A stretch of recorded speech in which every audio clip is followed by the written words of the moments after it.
Victimhood is a very powerful state to be in. You will blame everybody. Any relationship, I am trying to influence you, you are trying to influence me. This is all that we do. In NLP, there's a term called secondary gain. I am there in that primary loss because I have a secondary gain. So that lady who's getting beaten up by her husband is traveling in a Rolls Royce. What if she's not even in the auto category and she's taking that abuse? Then why is she taking it? If she breaks the marriage, is it acceptable to her parents? The identity of a divorcee versus an identity of a married woman is very different. You need to work on yourself. All this while, people have told you and you have believed that I'm not good in this. When you have love to the child based on how they perform, you're telling them that being wrong is not acceptable, and that will kill their curiosity. People tend to not accept that life is finite. Maut OTP deke nahi aata. So, are you doing what you want to do? You were brought out of water in 1998 without a pulse. There's a lot of articles, a lot of videos based on people who experienced death and came back, and they all talk about seeing life after death. Did you?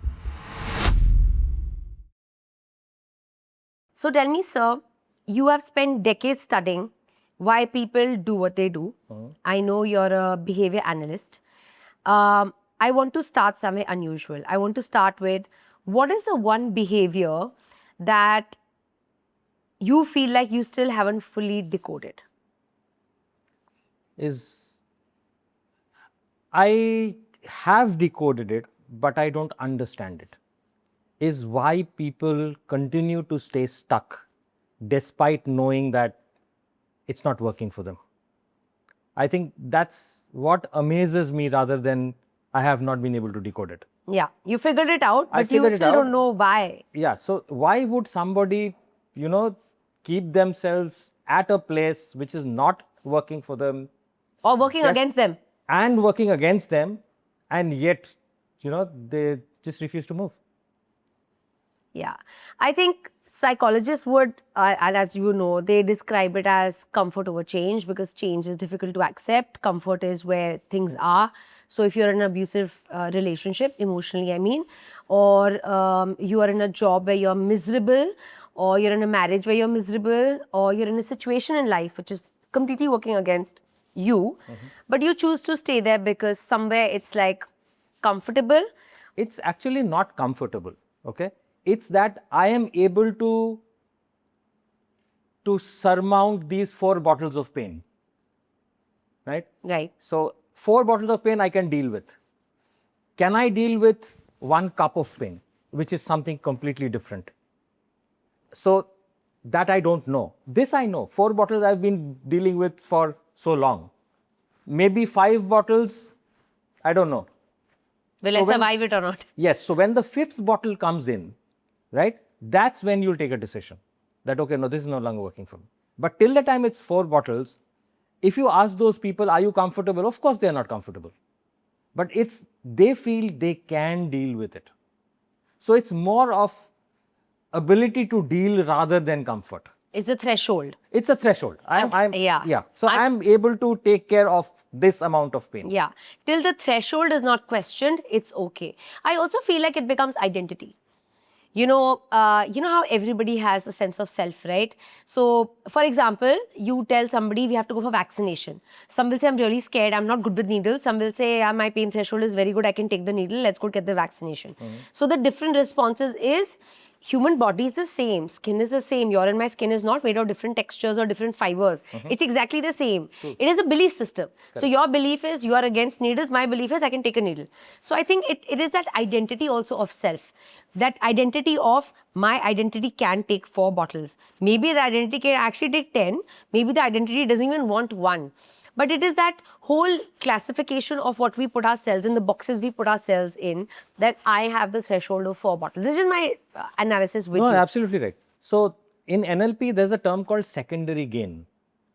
I am there in that primary loss because I have a secondary gain. So that lady who's getting beaten up by her husband is traveling in a Rolls Royce. So she likes that part. She doesn't like this part. And if she leaves that man, she will have to, probably go by Uber. She doesn't want that. So it's a secondary gain that people have that makes them stay in the place that they don't like. Or the places that we feel they shouldn't be in. We feel that they shouldn't be, yeah. But what about the circumstances where you can't see the gain? And what if there is no gain? For example, you said this lady is taking the abuse from her husband because she gets to travel in a Rolls Royce. Yeah. What if she's not even in the auto category and she's taking that abuse? Then why is she taking it? Which comes back to identity. Is if she breaks the marriage, is it acceptable to her parents? Like this recent case of this beautiful young girl who got murdered in Bhopal. Correct. By Right? the in-laws, apparently. But apparently by the in-laws, whatever. So she died. Basically, she died. And everything's coming out that the marriage wasn't good. So, educated, beautiful, articulate young woman, why would she put herself in that position where she loses her life? Why couldn't she just walk out? I think the Supreme Court has made this statement that I would rather have a divorced It was girl daughter, then correct. than a dead one. Correct. I read that as well this morning. So it's a lot of pressure of people keeping up with the identity. The identity of a divorcee versus an identity of a married woman is very different, even now in today's day and age. Yeah. And that is one of the things, one of the pressures that people work under. The identity. The identity. Because you're conforming to the identity. You Correct. don't want to work against it because you feel like if this shatters, my life will shatter. If this identity shatters. It not only their identity, but the identity of their parents, of their extended family. Loved ones. Yeah. If you go to a small town, if a girl comes back after breaking her marriage, that girl will be looked down upon in Yeah. that entire society. Maybe in metros, Mumbai, Calcutta, Delhi, it's more acceptable. Abroad it's even more acceptable. So I think we need to evolve as a society to accept that some things are not working out, and it's just too bad. It's not that these two people are Good, bad, ugly. Are good, bad, ugly. It's just they're not compatible. Yeah. You're right, because I think we are so quick to label that one must have been at fault for this to not have worked Correct. out. Correct. One has to be the villain in the story. But what if there was no villain? Yeah. What if like two people were just an apple and an orange that couldn't Exactly. live together? Correct. They were not two apples and they were not Exactly. two oranges. Yeah. But I think we don't give that benefit of doubt. We don't have that leeway with human beings. We have so much judgment. And I think it naturally occurs. I think that's why psychology is so important. When two people get together, they are in the euphoria of everything's good, everything's fine, and if you're a Hindu, then you will do a kundli matching or whatever. Right. But what is not matched is the behavior patterns. So is the behavior pattern of one compatible to the behavior patterns of the other? Core values. Okay, exactly. So Yeah. values give out behavior. Correct. Values give beliefs, beliefs give behavior. Correct. So if you can match the behavior before throwing them into a marriage, I think the marriages will last longer. Yeah, I agree. I think for me, in my experience of speaking to people, in my experience of interacting with how many people I have had in the last few years in this space, I feel like the value system sometimes, the core beliefs, like you said, which lead to behavior and then problems later on, is when the core beliefs of the families are so different that are passed on to you. Correct.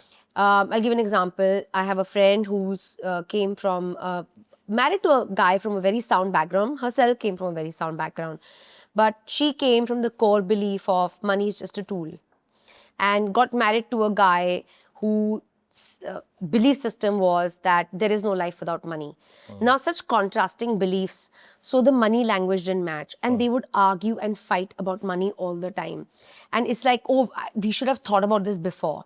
But it's as simple as that. Just the belief system of the two families, just about money. Yeah. And then that trickled down into everything else, right? Yes. Your belief system about religion, your belief system about God, your belief system about parenting, your belief system about how you love your parents or view your elders in your family. Correct. Your belief system about relationships, Yeah. health. Yeah. Some people are like, हमारे घर में ऐसे ही खाना खाते हैं. They eat that much ghee, morning, breakfast, lunch, dinner. Yeah, it's so normal. Our ancestors have survived on this. And you come from a family where everybody's running, jogging, olive oil measuring, and then you suddenly feel like where have you arrived? But it's that core belief system. Yes. That can vary so much and can create so much havoc in your life. Agreed. And it's not that you are a bad person. Like I said, Yeah, they're it's apples labels. and oranges, yeah. Yeah, villain, hero. There isn't any. Sometimes it's just like different core beliefs. See, But the hero and the villain exist because both believe that they are right. Yeah, correct. So if you see it from the villain's perspective, what they are doing is absolutely right. Right? So anybody doing anything at that point in time, that is the best option available to them. Even if you were to kill somebody, at that point in time, that action is the most acceptable action to you. To you, hence you did it. Exactly. Otherwise, you wouldn't have done it. Right? Yeah. So that is where human behavior becomes so interesting. I think so as well. I got into this because I think like human behavior and human psychology is so interesting. There are a few movies that are based on this concept, that how somebody is living this vanilla life, right? Everything is so great, bright, nice, vanilla. And then something occurs and how it makes somebody a killer, a murderer, or like कहते तुल गए ऐसे करना पड़ गया, like the circumstances arise that you, the worst of you came out. And those movies explain how nobody is bad, like born bad, nobody is born evil. It's just life leads them to. And I think that acceptance and understanding really solves half the battle of life. When you start to see people functioning from different mindsets or because they've come from those circumstances or those situations. And it's not that if I've understood you or understood somebody, I have to be best friends with that person. No. Yeah, it's just acceptance. It's just acceptance. Okay, this person is like this. Do I want to be with him or not? If you choose not to be with him, it's fine. Yeah, that's absolutely right. It's not like you have to love everybody. Exactly. But you have to be able to understand why somebody is coming from a particular angle. I actually had this conversation just a few days back with my sister. She was here for a few days and I said to her, there are a lot of people in my life, I have understood why they have behaved or why they are a certain way. Does not mean I love them now. Exactly. But it's just I have understood them now. Correct. I don't hold anything against them anymore. Like, there are times where you're like, but why did they behave like this? So wrong. That villain thing, the theory. The villain theory goes away. Yeah. And I think it's very important. And that's where you evolve as a person. Yeah. Right? Then people don't have control over you. Yeah. As soon as you let go of that, they don't have control over you anymore. And isn't that the whole point? That's the entire point. Nobody should have control over you. Exactly. I completely agree. In fact, I said this to my husband the other day. He was getting angry about something. I was like, wow, that person can push this button so fast and you can react like that. So he was quiet. What do you mean? I said, imagine the hold that person has on you right now. Like, just think about it. Forget everything that happened. Just think about the hold that person has on you. And it needs to melt away. We forget, right? The reactions are so instant. Like, why does that have such a big control and hold over you? So tell me, you spent a huge chunk of your life in the military, right? The military trains you to act under pressure, to suppress, to perform. Okay. And yet your life's work has been about revealing what's hidden beneath behavior. Tell us about your journey. I want our listeners to know where it started, how it started, and where you are today. Okay, so my basic education is in accounts, right? Okay, before that, I wanted to be a doctor, right? I started off saying that I want to be a doctor. But things did not work out, so I did commerce and I did cost accounting. So once I finished that, I realized that, numbers is not my cup of tea. I need to do something else. And that's when two of my friends were sitting for the Combined Defense Services exam. And I sat with the three of us, studied together. All three of us got through the exam. All three of us got called for the interview on the same day in 3 different places. Wow. Right? I got through, the other two did not. Oh my God. And it wasn't even your intention. It wasn't in my intention. So I got through and then I joined the army. When I got commissioned into the army, got into artillery, my first posting was in counter-terrorism, right, in Punjab at that point in time. Then we moved to Assam, counter-terrorism there. So doing this counter-terrorism stuff got me interested in why would people go and, get themselves killed over, blow themselves over up. something, which doesn't make sense to me. So I wanted to understand that. And that's where my my push towards or desire towards learning psychology came in. I would just started reading, like that. It always starts like that, just reading casually. Yeah. So then I went to do a counterterrorism course in the US, where we were taught by FBI people, and they were going into Iraq at that point in time. And because I had experience, they said, you have more on-ground experience, why don't you start teaching? So I was teaching there for a while, for a couple of weeks. And I came back and I said, I want to work in the field of human behavior when I leave the army. So at the end of 20 years, we decide whether you want to continue or leave. So I had decided that, I would leave. And when I left, before I left, I did a master's in psychology by correspondence. Wow. Because I wanted to know. When I did that, I realized that psychology is very, very theoretical. Yes. Practical applications were not there. I did not find them, right? Maybe I did not have the correct teachers, maybe I did not read the correct books, but I found that psychology on its own was not applicable in the real world. So that's where I started learning neuro-linguistic programming, NLP. So I did an NLP course here in India and I did not like it much. And then when I met Peter Freeth from the UK and I did a course under him and I said, wow, this is it. And then, by the time I had left the army, I had worked in an airline. So when I was in an airline, I would go around, visiting all the facilities, meeting people. And I realized that, people are people, whether they were in the army or whether they're outside. Or anywhere. Or anywhere. They have the same desires, they have the same needs, they have the same requests, they have the same requirements. And said, oh, I got this, right, at that point in time. And once I left the airline, I started off my journey on my own. By that time I had done NLP, I had become an NLP trainer, I had done various other courses, read through various stuff.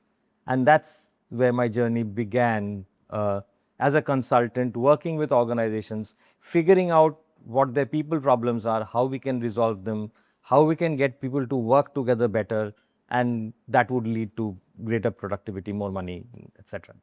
So Amazing. that's been my journey. That's very interesting because what you said is so absolutely right. I spent a very huge chunk of my childhood in a boarding school. And then I spent, again, a large chunk of my life traveling and living abroad and studying and working. And then I came back to India and got married and I have a family, I have a child. And if I see all the different phases, like you said very correctly, human needs are the same. You go anywhere, the desires are the same, the functionality is pretty much the same, only the language changes. But at the core level, it's all the same. You meet somebody who's my age, I don't know, in a godforsaken land somewhere, and who's had, let's say, similar experiences, will probably have an outlook like mine, most likely. So you're right, humans by and large are very similar. And I think collectively that's what's called consciousness. We all have that, we all are deriving from the same consciousness. Hence, we all have that same 36, 48, 58 traits, whatever they may be, 100. We all are, just different. I always call it different percentages of those exact same traits. You might be a 10% short-tempered, I might be a 90%. You might be a 10% hangry, I might be a 90%. So it's just like variables of the same 100 traits. Very interesting. And I got into human behavior for the same reason. I would feel like, kahin bhi jao, but you see the fact that why do humans get to do this? Why do they do this? Why do they have this desire? And that's the aim of any relationship, right? Any relationship, I am trying to influence you, you're trying to influence me. You want me to do what you want, I want you to do what I want. So the question is, who can get it done without coercing, without, threatening, without nagging, force. Right. So if you can do anything without nagging, coercion or threatening, that's influencing. And all of us are trying to influence each other all the time. And that's anywhere. You go to a shop, the salesperson is trying to influence you. You meet your husband, he's trying to influence you. Your in-laws are trying to influence you, you're trying to influence them.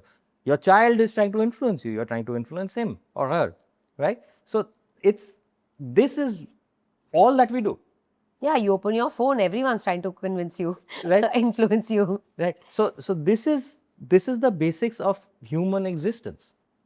And if you can get this, you can do anything you want.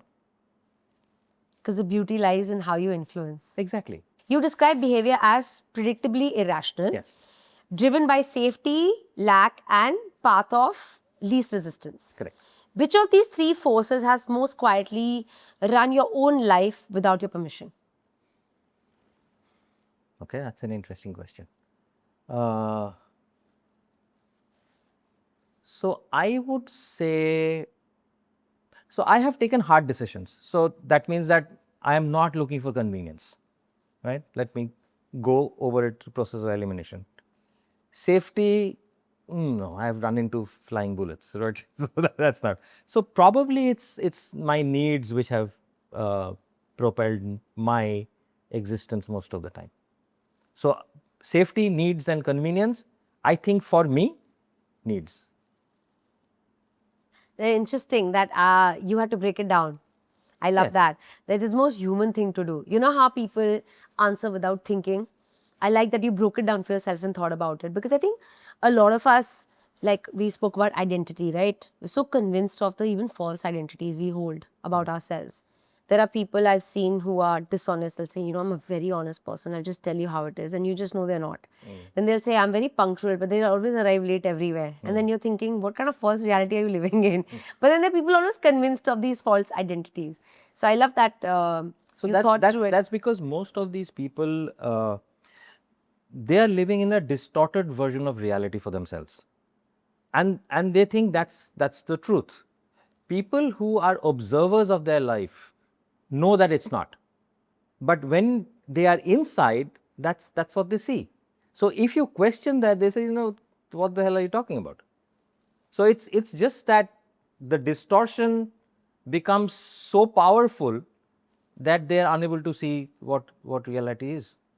So what is real? I just thought I'll talk about this. Sure. What is real is what you realize. To realize is making real. Okay. Right? So whatever you are realizing for yourself, you are making real for yourself. For example, if we were to say that outside this, there's nothing. This is just the room, and it's a beautiful, you know, Studio. right? And outside there's nothing. Space. There's no space, nothing. It's just finished. That's it.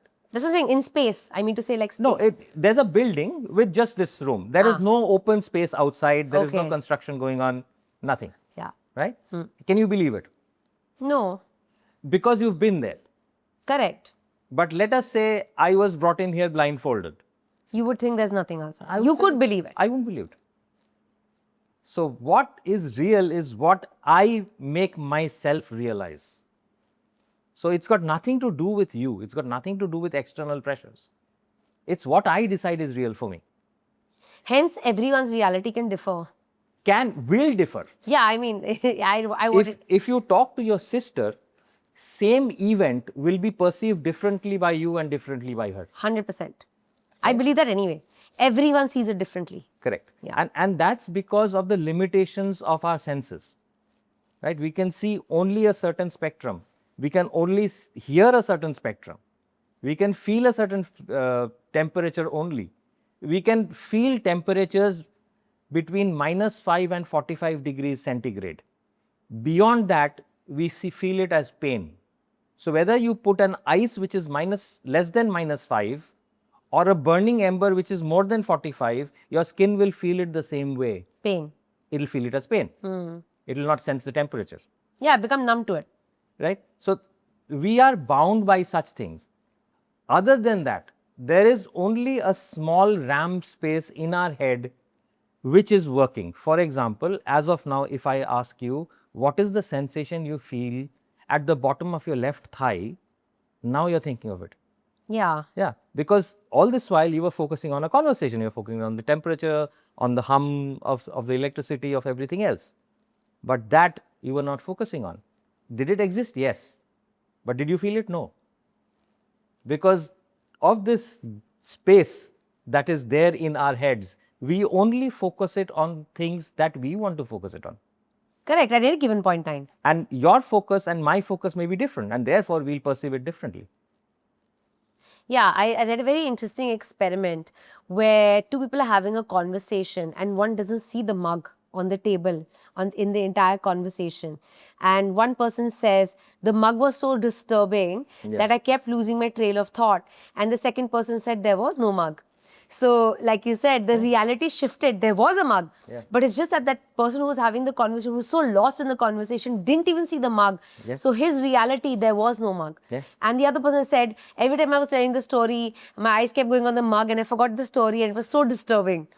So you're right, like your reality is that box that you can, the lens you're looking at life, right? And only your lens can give you your reality. Correct. Your lens can't give me my reality. Correct. Yeah, very interesting. So let's go through, we touched a little bit on your background. Let's go through life through the lens of death that I know that you've been through. Yeah. You were brought out of water in 1998 without a pulse, right? Most people who would return from something like that would either cling harder to life because they're like, oh my God, I lost it once. You know, what if I lose it again? Or they would release it completely. They're like, I lost it. Aisa kuch nahi hai. It's not a big deal. It's only death, right? What did it do to your relationship to life and death? So the first thing is that I think something everybody knows but finds it difficult to accept is that we will all die, Yeah. right? But nobody is ready to accept it. They'll say, you know, I have still some more years left. Yeah, everybody, obviously, because the aspirations and desires haven't ended. We feel like I need more time for that, then I can go. No, people who are 85 years old or 90 years old, you'll say, I have time. Right? On the other hand, you find people who are 25 years old say, you know, I've had it enough. I want to go. But I have heard it from 25-year-olds now. I'm done. Yeah. I want to give up. Give up what? What have you done till now? Exactly. Yeah. So people tend to not accept that life is finite. And as I say that, you know, maut OTP deke nahi aata. Right? True. So you don't know, you might go anytime. So are you doing what you want to do? Or are you just Passing time. waiting for something to happen for you to do what you want to do? Yeah. I think that was my biggest learning from that incident. I think I worked harder. I met my friends more often. You wanted to delve into the things that you understood mattered most. So I started reading on psychology even more. I started reading on Sanatan Dharma even more. So I learnt more. I think that was a pivotal event in my life which changed how I looked at things. There's a lot of articles, a lot of videos, a lot of interviews based on people who experienced death and came back. And they all talk about seeing life after death. Did you? So it is that you see, I saw myself lying there, right? When they brought me out, lying there and everybody crying and, you know. You saw it from above, like yourself. Yeah, I saw that, right? And then after a while, I was back. And while I was in the water and, you know, passing out, at that point in time, they said that life flashes in front of your eyes. It actually did. You know, I saw my entire life. I had a discussion that, you know, it's good that I'm dying now. We don't have children. My wife will be able to get remarried. You know, even stuff like that. So it's, you see your life, and then I said, I'm done and this is over, and then I was back. Yeah, because there are so many like interviews of hospice nurses, you know, who talk about people's near-death experiences. And I've watched quite a lot of it. It really intrigues me that is there really, because a lot of people talk about their experience, how they watch their body or the life flash before them, or they walk towards a tunnel, or different scenarios that people have experienced, but there seems to be a common thread amongst like hundreds and hundreds of people who experience a similar thing. Hence, I wanted to know if your experience was similar to that. Yeah, it's similar, very similar. Yes. So tell me, do you think that experience came organically, or is because we've been conditioned to believe that that's the experience one is going to have? At that point, you didn't think that? No. We were going for an operation, right? We had caught on guy. He was taking us to a cache where arms were there. So we were pretty much going in for an operation, and then this, you know, thing happened. And when I came out and I was brought to, I actually led my column on foot, walked back with my AK in front after that. It's a separate thing that I was in hospital for the next 7 days. They were pumping out stuff from my lungs. But at that point in time, I was back to action.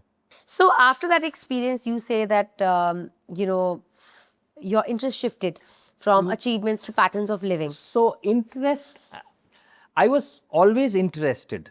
It's just that my focus shifted. Yeah, that's what I mean. Your focus shifted from achievements to living.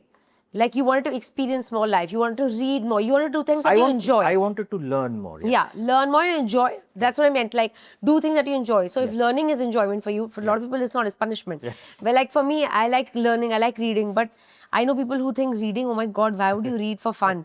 So, like, even that description for people varies, right? Yeah. So, my point is that you shifted your focus towards things that mattered to you. Correct. Right?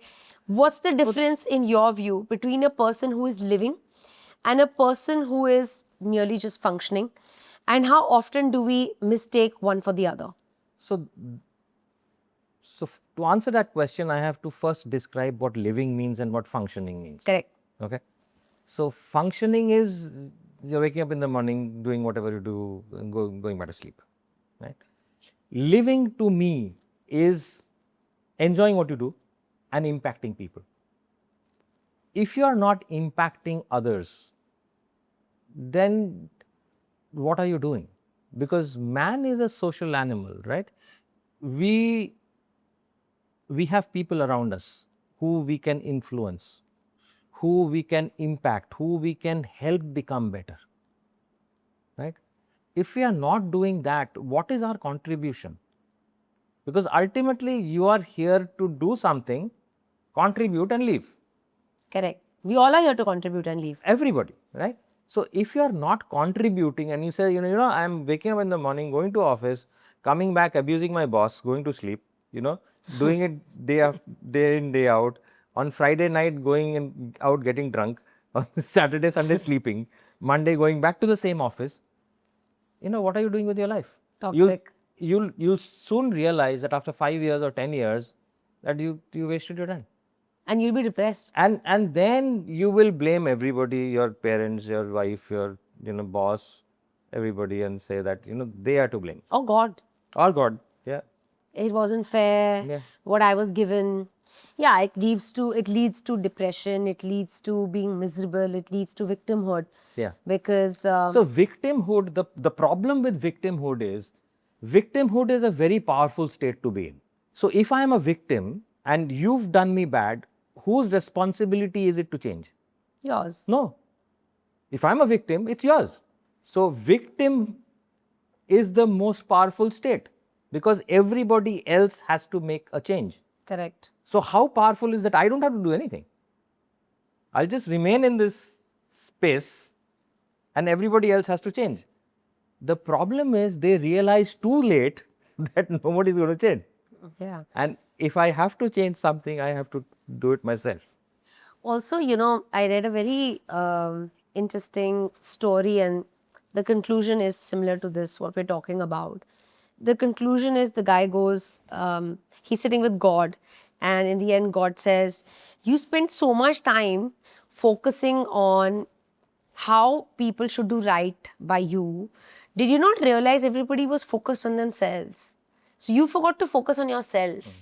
Even in victimhood, for example, the focus on everybody being wrong is so strong. Yes. But don't forget, everybody is the hero in their own story. They don't want. That's what I'm saying. So the person loses out the most is because firstly, they're not thinking about their own story. They're thinking about being a victim in everyone else's story. Correct. But everybody is focused on being a hero of their story. Yeah. So who cares about the victim? And that is where the problem lies. Why shouldn't people care for me? Because I'm the best apple on the world. Right? Yeah. So that's we're stuck. So tell me, there's a strange intimacy in having been dead, right? Like it's not something that happens to people that, oh, they experienced death and they came back. Even briefly, it doesn't happen. It's not a casual thing that happens to every other person. It happens to 1 in a million. Did it change the way people feel to you? Did it change the way their smallness, their urgency, their suffering feels to you? I would not get into so much of empathy, okay, for lack of a better word. that's coming to my head now. You know, you have a problem, fix it. So people will call me rude or brusque, okay, but it's the truth. Also, I started helping those who wanted help and not who I felt needed help. Yeah, there's a huge distinction there, and I struggle with that distinction many times. Right? So that's called the practitioner's curse. The practitioner's curse is you see a problem, you want to go and fix it. Yeah. And that problem will not get fixed unless the person who's going through it wants it fixed. So you are unnecessarily trying to fix something which doesn't want to get fixed. So why are you wasting your time and energy? Yeah. And it won't fix. It won't fix. Yeah, I've seen that in my experience because I also had this urgent need to fix it if I can see it's wrong. And, you know, it's like, I'm doing good for you. Why aren't you listening? Then I realized, no, they don't want to listen. Why are you even trying to speak? Exactly. So I think that happened. Okay, I started taking a backseat instead of going Rushing to help. and rushing to help. Yeah, and I think, I don't know, I'm not in your position. I have not been. But I think you would start also seeing the, lack of a better word, like, not every problem is so grave the way people make it out to be, right? Like, that distinction Think must have for- been so clear to you. Yeah. So again, there are two things. How big of a problem is it, and do you need to intervene there? So it doesn't matter. The problem, somebody, you know, gets a blister and it's the world stops for them. Okay. The other hand, one person gets their leg amputated and they're fine. They're moving on with life. Right. So it's, you cannot compare pain. You cannot. That's what I say. For some person, that blister is the worst thing that has happened to them in their lives. Yeah. Because they have been, you know, carried on the godi of their parents throughout. And suddenly they've been put on the pavement and the blisters happen. So that's the first trauma for them. For this person with, you know, the amputation, they would have had millions of trauma before that. Okay, one more thing. It's true. Right? So I'm only laughing because, like, I can, in my head, I can see so many of these scenarios, right? yeah. Yeah, I'm not laughing at anyone's pain. It's just in my No, head, that's- all these scenarios are coming up. It's so true. And I also, like, sometimes, like, I have the discussion with my husband so many times. Like, he'll say, इतनी सी बात पे रोना शुरू कर देते हैं लोग. And I always tell him, उसके लिए उतनी सी बात नहीं होगी ना. उसके लिए बहुत बड़ी बात होगी. Like, it depends at your perspective also. In your perspective, it's just a glass of water. But for somebody who's thirsty, it's a glass of water. It's like that. Like, the glass of water changes shape and definition based on how you're looking at it and their life. Correct. So you're absolutely right. And I think what you've experienced must really show you the worldview of the different weight people give to things. It does. Perspective, I mean to say. Yeah, it gives me a different perspective and it's okay. You know, Yeah. that's how people are. Yeah, that's what I mean. Your acceptance must be so huge. Correct. Yeah. My acceptance level has Correct. increased. That's what I feel, because I'm anyways, like, I really want to reach that place in my life where everything is okay. You know, it's acceptance, and it takes time, it takes practice, it takes understanding, it takes work to get there. But literally, I feel like that is the highest form of bliss, just acceptance. Because like I said, the lens you said, no, is only that much of everybody. And to see that there are 100 lenses, it's fine. Just to accept that there are 100 lenses, to see the same table and 2 mugs lying on this, in this scenario. So let's talk about beliefs, language, and the invisible architecture, the operating system, because that's what you've, you know, kind of moved on to now. You talk about people's inner operating systems. Correct. The beliefs through which they intercept reality. Here's the uncomfortable question. Tell me, can the system ever be fully seen by the person running it? Only if they know what to look for. Otherwise, no. So it has to be an external observer telling them that you did this, you did this, you did this. Right? Once they show that to that person, they will say, okay. So for example, if I tell you now that you use a lot of illustrators, which means you move your hands to express what you're talking about. That's because you process information visually, right? You're actually, when you say, I'm seeing scenarios, you're seeing movies going on in your head. And those movies, you are going to show like this, right? So if I can tell you that, Ashna, when you talk, you use your hands a lot, and people can actually see what you're seeing by your hands, right? So this is something probably others would have told you, maybe, may not be, but from the next time you do it, you will be aware, okay, oh, I do this, right? Yeah, because sometimes that naturally occurs, however people are. See? They're not sitting and thinking about it. Yeah, you're right, the hand action. And yeah, we don't realize that how we express ourselves. Correct. Yeah. So unless somebody else points it out to you, and so this is nothing to change. This is fine. If they can point out something which is not working for you, okay. So some people, when you talk about them, about any feelings, they'll stop.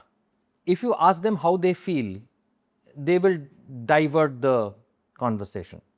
They are not comfortable sharing their feelings, which is what Bajnath is. If you ask him how he's feeling, he will not answer. He will figure out how you are feeling, but he will not express how he is feeling, unless he gets extremely comfortable with somebody. And yeah, some people take their time and they don't really open up. It's not a question of time, it's the question of their safety again. Because when they have expressed something, it has not worked out. Yeah, the conditioning is. So they have realized that, I don't want to share. Right? So something may be not working out for them. For example, there will be people who will interrupt you without you completing what you're saying. I have a lot of those in my life. And and they will assume what you're about to say, which is completely different from actually what you were trying to say. Right? But they don't see that. They think that they are helping you. Actually, they're not. But if you show them Point that it out. You did this. When I was saying this, you said this. When I was saying this, you said this. When I was saying, you said this. The first instant will be they'll be defensive. Yeah. Okay. No, I did not do that. Then you say that I am not pointing out a mistake. I am just showing you a pattern. This is what you do. And with me, because I am safe, it doesn't matter. But imagine doing this in a work meeting with somebody who is about to get into a contract worth a lot of money. What can happen? So, okay, now they'll start thinking of changing that. So it's again how you process the information, how you think, you will automatically do it that way. Right? For example, you observe something about me. When you ask me a question, I'll break it down. Yeah. You like doing it point-wise. I will, because it's important for me important for me that you understand what I'm saying. And if I can break it down and show you the logic, then you'll understand the logic behind what I'm saying and not just focus on what I'm saying. Correct. And that's because I am a teacher and trainer. That's who I am. Wow.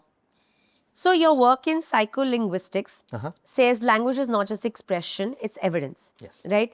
Like you give small examples right now. What is the most common thing people say that immediately tells you that they are trapped in a pattern that they don't even know they're in? Use of nominalizations.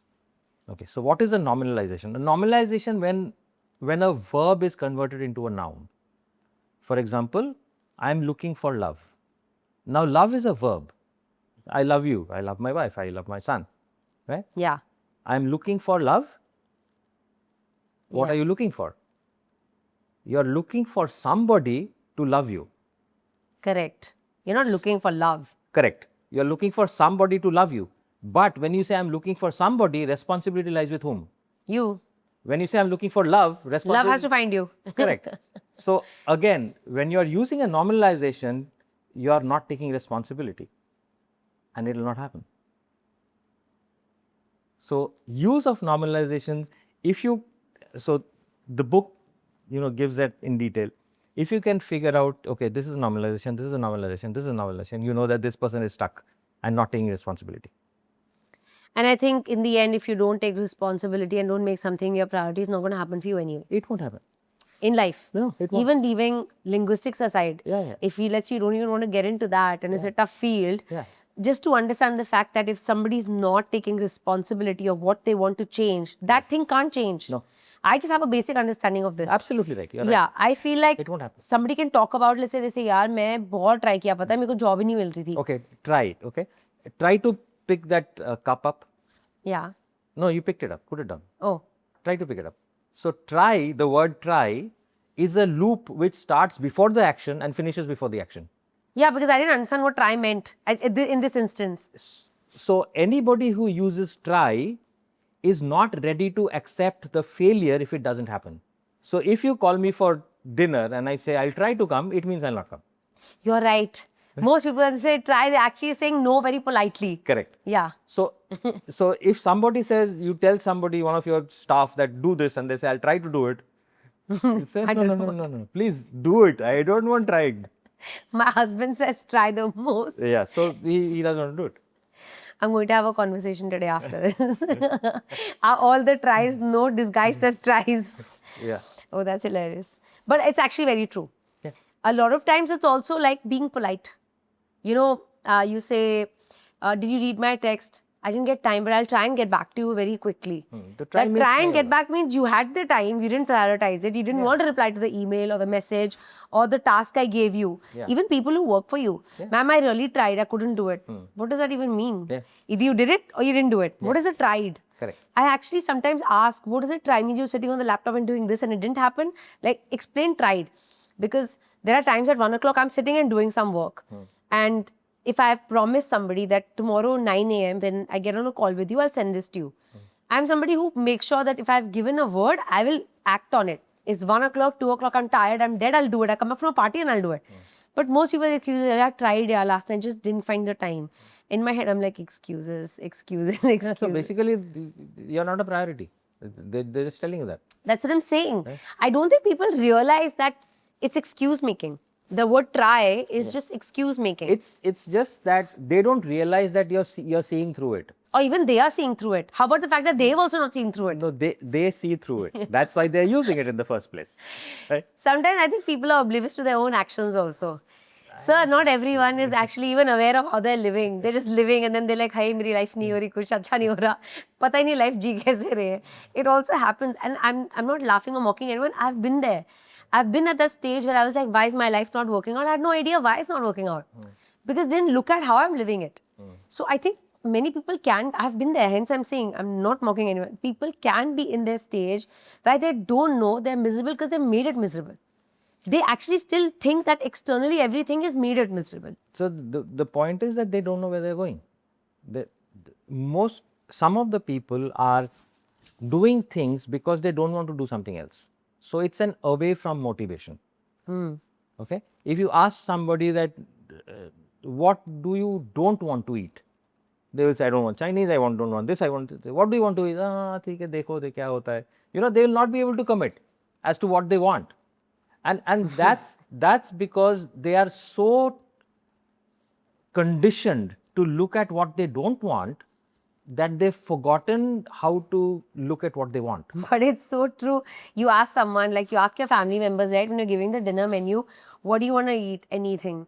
And then you say this, no. So when anything meant anything, then why no to this?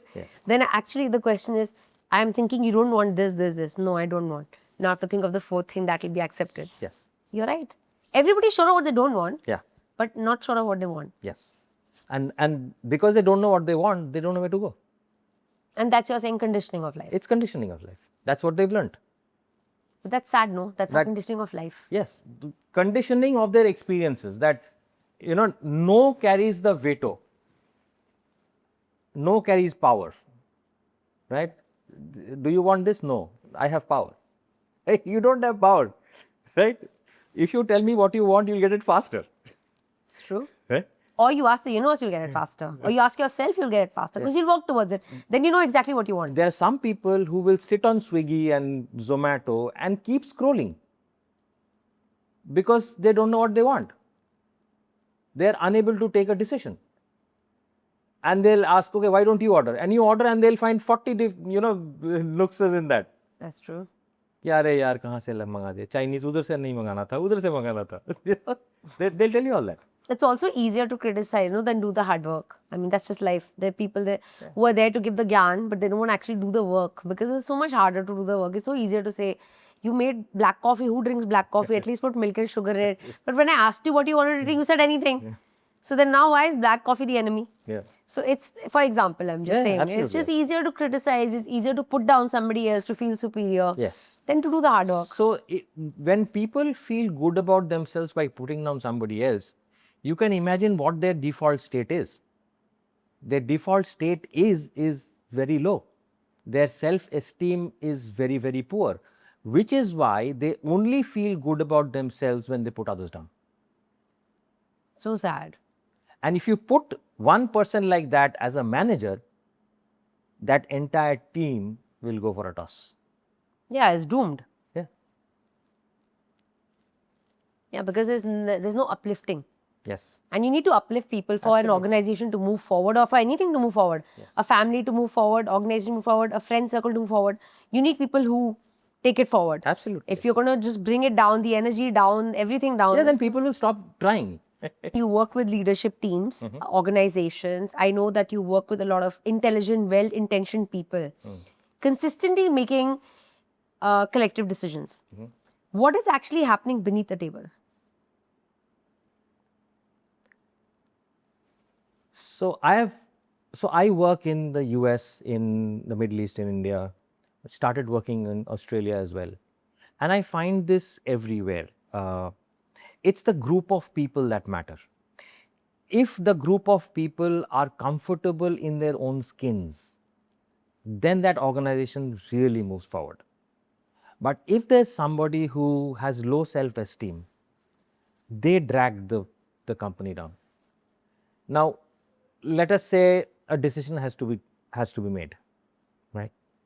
Now, there is an easy decision, there is a tough decision, just that. So the person who, let's say, okay, let's do this. The psychological term is groupthink. It was coined in 1972 by a psychologist, in which they say that people in groups sometimes don't prefer conflict.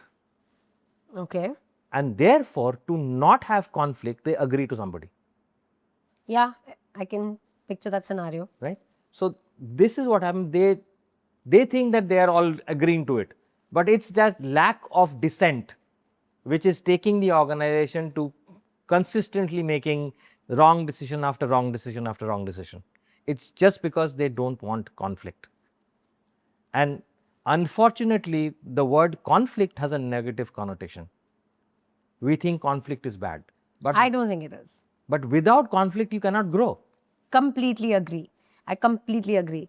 In fact, I had this conversation with some other guest where I said, I think where I see friendships and relationships and marriages, when I don't see conflict, I see a problem because I'm like, everybody's hiding something. Yeah. You know, the whole point of conflict is difference of opinion to learn. Yeah. So if you are sitting with me and you and I agree on everything, none of us learned anything. Exactly. Yeah, we held hands and said everything is orange and yeah, great. Yeah. But the only point of learning is when you say, no, did you see the gray in the sky? And I said, no, did you see the white? It was not all blue. And you said it wasn't blue, it was gray. And I said it was white. We are learning 3 colors, gray, blue and white. And also I learn another perspective. That's what I'm saying. Okay, I may agree to it or may not agree to it. Correct. I know that perspective exists. Yeah. I said, Ashna, I wonder how you saw that blue when it was not there. So I think as human beings, we need to move forward with a lot more curiosity than judgment. Yeah. We are very quick to judge. And it boxes us. And we are very reluctant to show curiosity. And that's the basic child state, being curious. Idhar haat ghusa diya, wo dekh liya, wo pakad liya. Somehow as we grow up. And they say, why, mama? Yeah. Everything. Yeah. But why? I have to do this, but why? I have to go there, but why? Because they're curious about everything. And at that stage, you love it. I love the fact that my child is actually very curious. Yeah. It's a fantastic quality to have. Yeah. And then I think over the years, like you said, we lose that quality because Yeah. we shy away from it. Yes. We are so scared to show that we are curious. We are so scared to show that we want to understand 20 different perspectives. We want to stick to I'm right and mine is the only perspective. Yeah. And that's also a parenting issue, because when you give love to the child based on how they perform, okay, you're telling them that being wrong is not acceptable, and that will kill their curiosity. Completely agree. So it's all boils down again to how you were parented. I think in the end, like, for me at least, and my understanding of all the study that I've done on the subject as well, is human behavior just comes from childhood. No matter how much you try and blame any other factor, but it does strongly come from childhood. That's And- your base. Yeah, that's your base, and you really have to try hard to unlearn it. It takes a lot to unlearn it because it's First so to strong. identify what is not working. That's what I'm saying. Yeah, and Yeah. then to unlearn it. To unlearn it, because it's really difficult, like, to first accept that yes, this is I am like this because of how I was brought up and it was given to me, and now I want to change it. Yes. That acceptance also is very hard to bring about. And once they realize that it was due to my bringing up, that brings another dimension, the anger towards parents.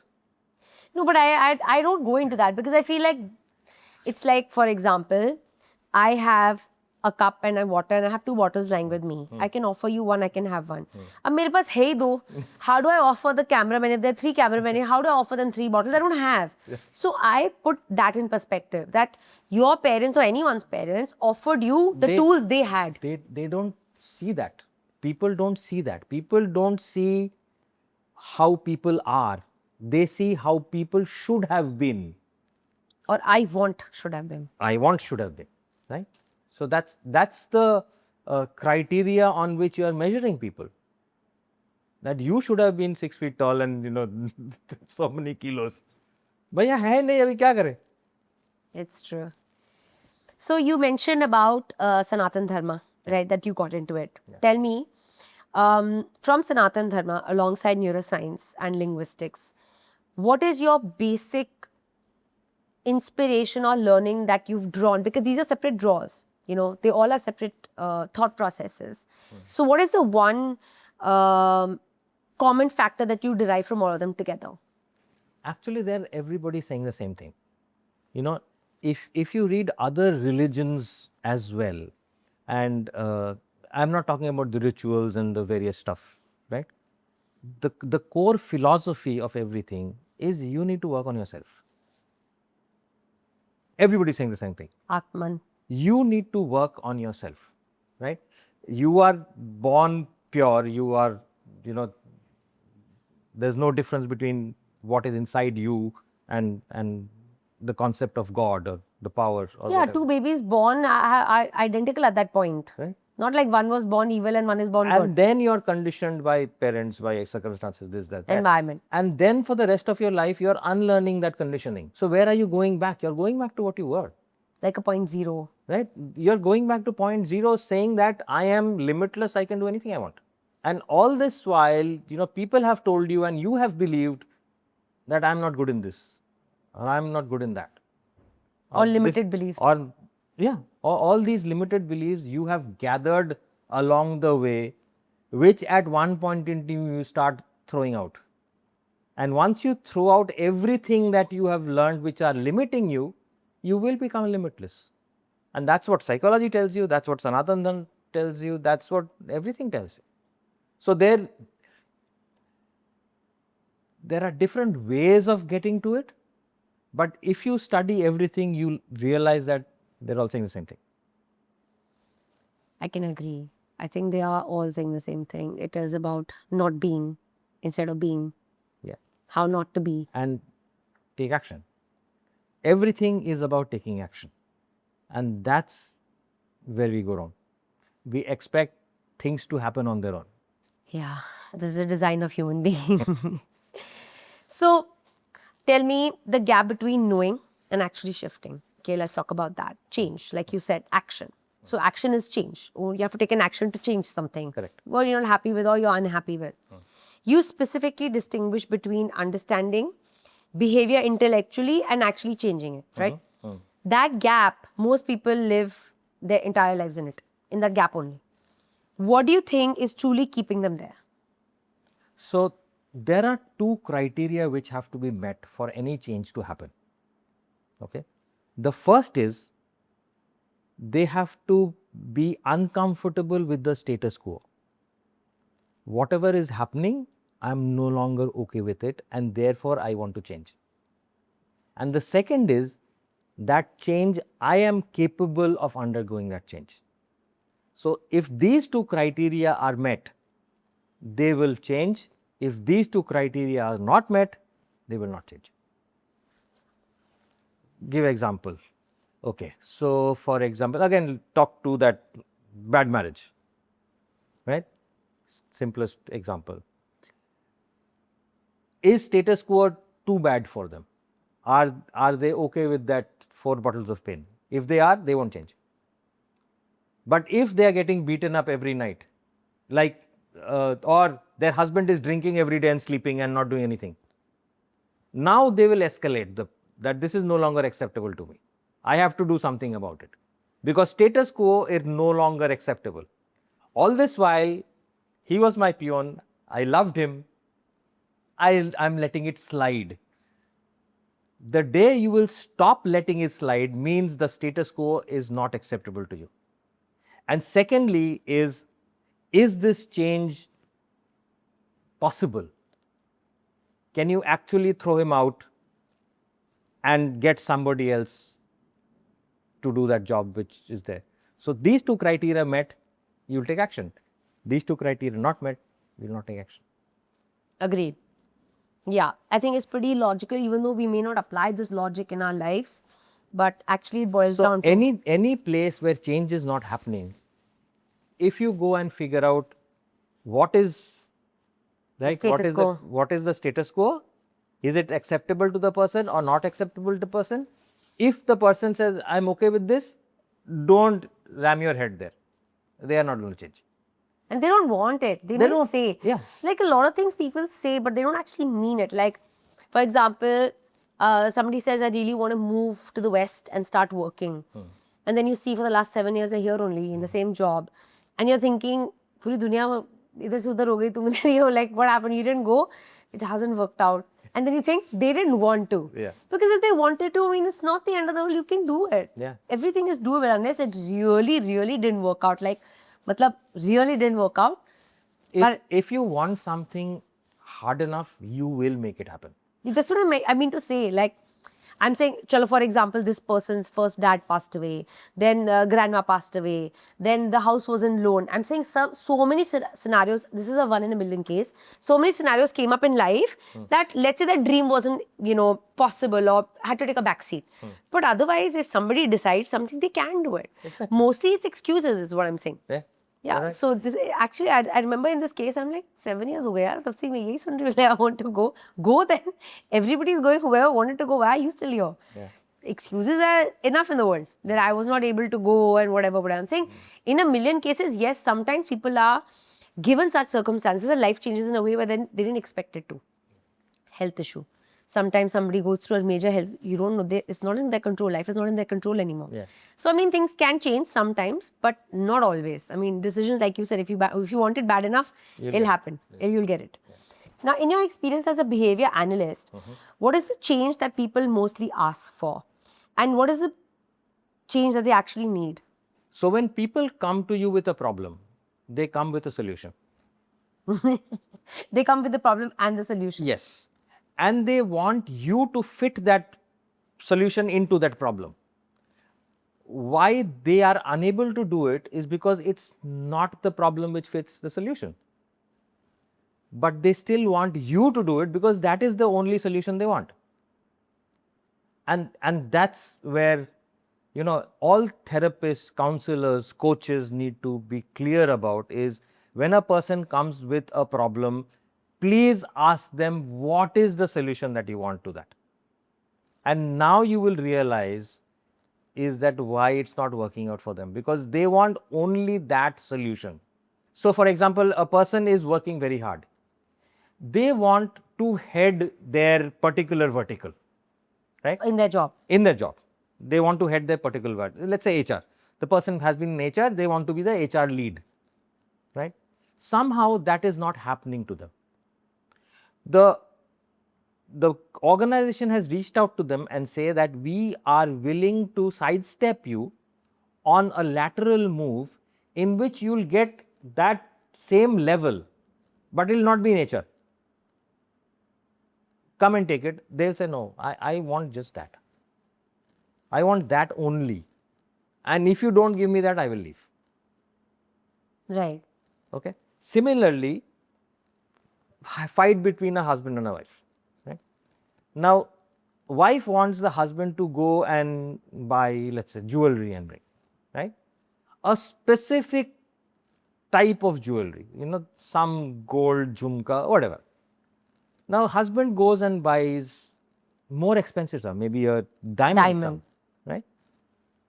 Wife is not happy because they want that particular thing. And what will they tell the husband? अगर तुम मुझे प्यार करते, तुमको पता होता कि मुझे वो चाहिए. Now, how will I come to know what you want without you telling me? No. That is your responsibility to figure out what I want. Because if you love me, you would have figured it out. Right?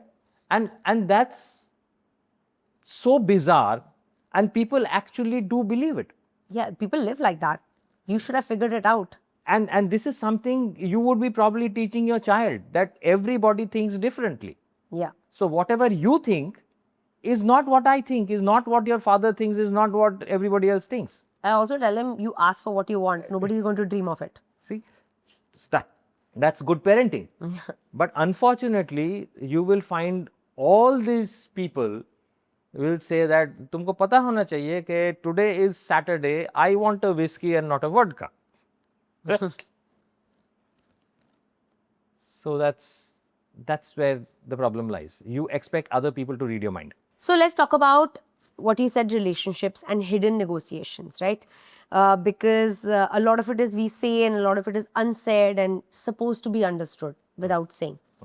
You speak about hidden negotiations inside every relationship. Now let's get specific.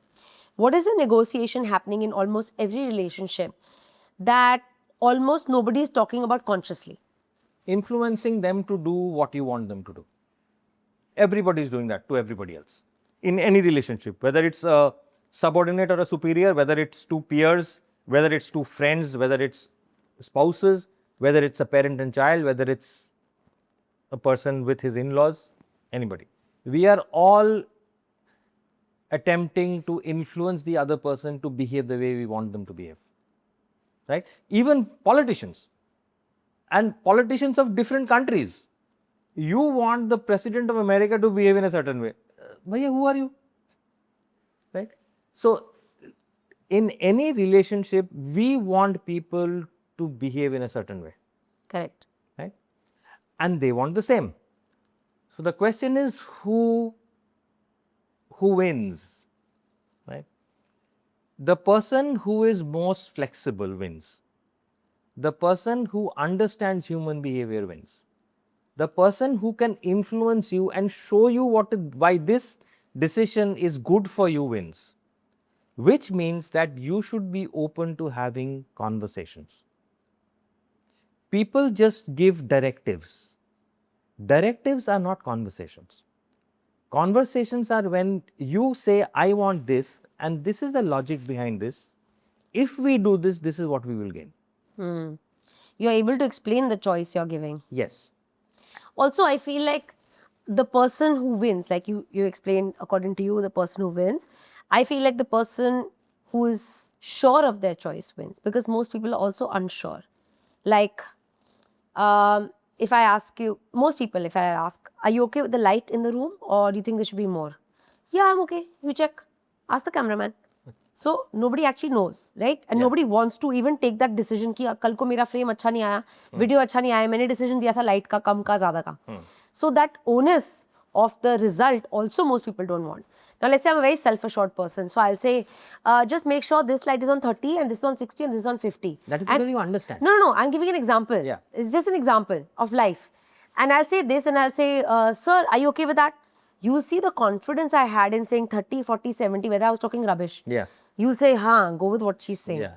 So I also, in my observation, I'm saying in life, I feel a lot of people who are self-assured land up winning. It's only because most of the other people are sort of confused. Yes. So the person who seems most self-assured tends to win the argument or the relationship. And that also falls back on what your belief systems are. Are you sure of what you're saying? Yeah, correct. I didn't see it like that. Yeah, that's also true. Are you sure of what you're saying? Do you know what you're talking about? And do you believe in what you're saying? Exactly. And you believe what you're saying. Yeah. If you believe people buy belief. People don't buy products. How many times have you gone with a particular budget and bought stuff more than that? Many times. Most of the times. That's right? true. So budget is never a constraint. It's just that the value is not being shown. Now, how do you showcase value? Is by showing belief that what this guy is saying, it seems that he is saying it correctly. Yeah. So that's the belief in that person. So all good salespeople believe in their product. All people who are not confident will not make the sale. So I was working with a sales team of an infrastructure company, right? And they said that product is not very good. The product could have been better. So I said, you know what? Does iPhone need salespeople? The product is fantastic. If you put it out there, people will come and buy it. Why are you here? Because the product is not good. You are employed to sell something because precisely it is not good. Correct. If it was brilliant, it didn't need advertising and marketing. Yeah, it didn't even need you. So you are being paid to do something that you don't want to do, what the hell? So then they said, we did not think of it that way. You have to be confident that this is the best under the circumstances. And probably you are trying to sell it to clientele that don't need this, which is why you're not being successful. So you've decoded a lot of people, right, as a behavior analyst. And now that you're able to break down human behavior, language, body language, and all of what I'm doing now, which is now in my conscious mind, organization, leaders, people in crisis.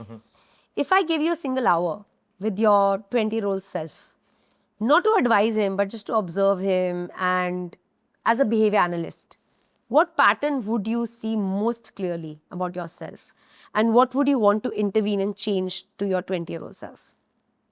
So as a 20-year-old, I had a lot of anger. I had a lot of anger. Would I change anything? Probably not, because I think getting into the army channelized that anger for me. So would I change anything in my life? Probably not. I am who I am today because of all the experiences I've gone through. So yes, I would seize a lot of things which were wrong at me when I was 20. But knowing what I know now, I'd say be patient. What would you advise your 20-year-old? Be patient. I agree. And I think that's mantra of life as well. You got this. Be patient. You got this. Yeah, I think that's mantra of life as well. You got this. And what is the one thing that you remind yourself every day after your near-death experience that we forget about life? Is that maut OTP deke nahi aata. You can die anytime. So do what you got to do. Do what you got to do. Take action. Help as many people as you can. Make things simpler for as many people as you can. And impact their lives. I love that. Thank you so much, Colonel Sudip. It's been such an honor meeting you, and what a beautiful journey that you've had. And I hope it inspires everyone like it inspired me. Thank you very much, Ashna. Thank you for doing this, and thank you for calling me.